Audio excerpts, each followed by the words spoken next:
Alrighty. So today I have to demonstrate that I can conduct a one-way dependent ANOVA with Bonferroni follow tests, and follow along with the repeated measures handout and do the unguided example one.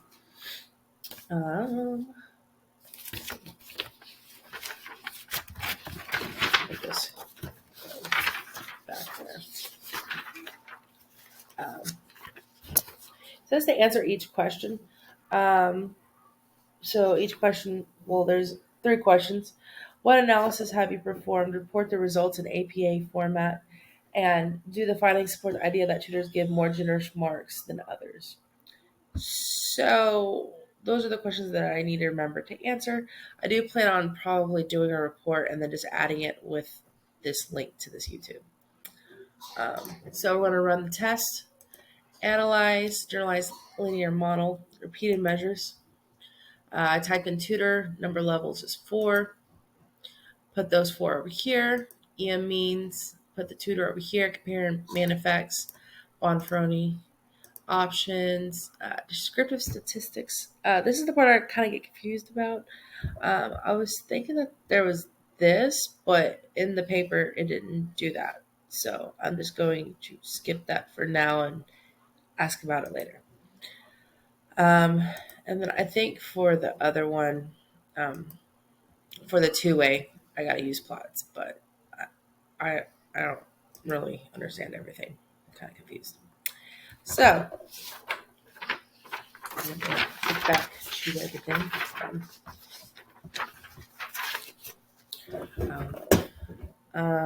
Okay. Sorry, that's not far enough. Okay. So basically, we're gonna look at this test right here, and it's gonna tell us whether or not the test is significant. The test is significant, therefore, the assumption of sphericity has been violated. Um, so, yeah, I get really confused about this part, but that's a little bit further in. Sorry, give me one second.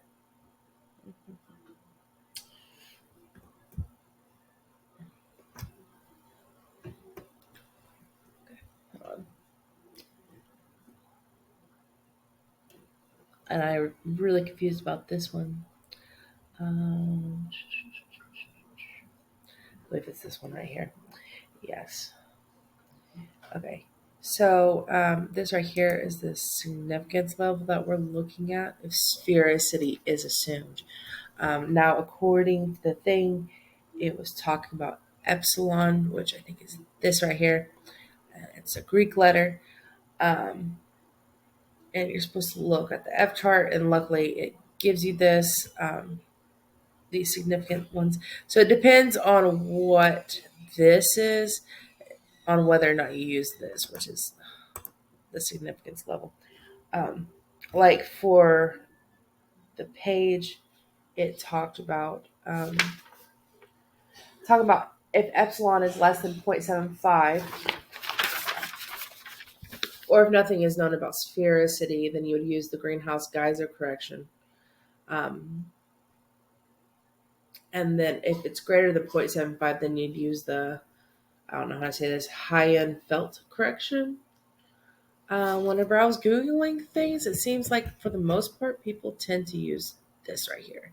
And since we violated the sphericity, I think that's the one that we would have to use, which would be this right here, showing that it isn't. What is it? Hold on.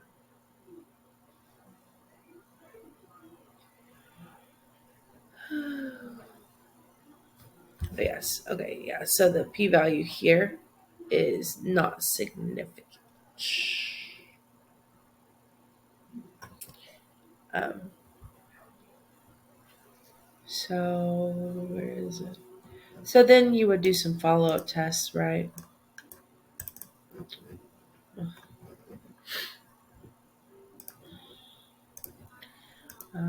Fix your table. Let's see, 3 and 2. 1 and 2.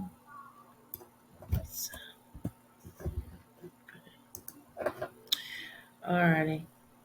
Okay, so then you would look at this, and then it would show you the significance between, the certain tutors depending on what tutors are which.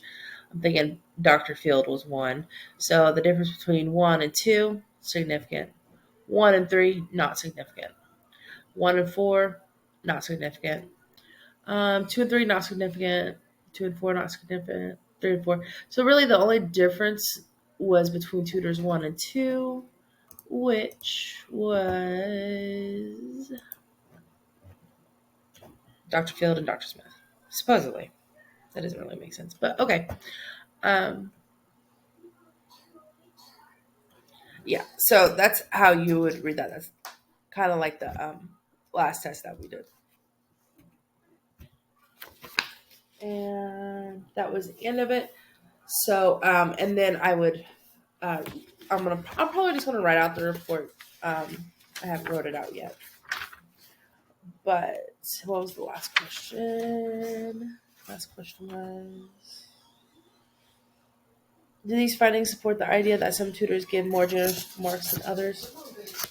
From what I can tell, yes.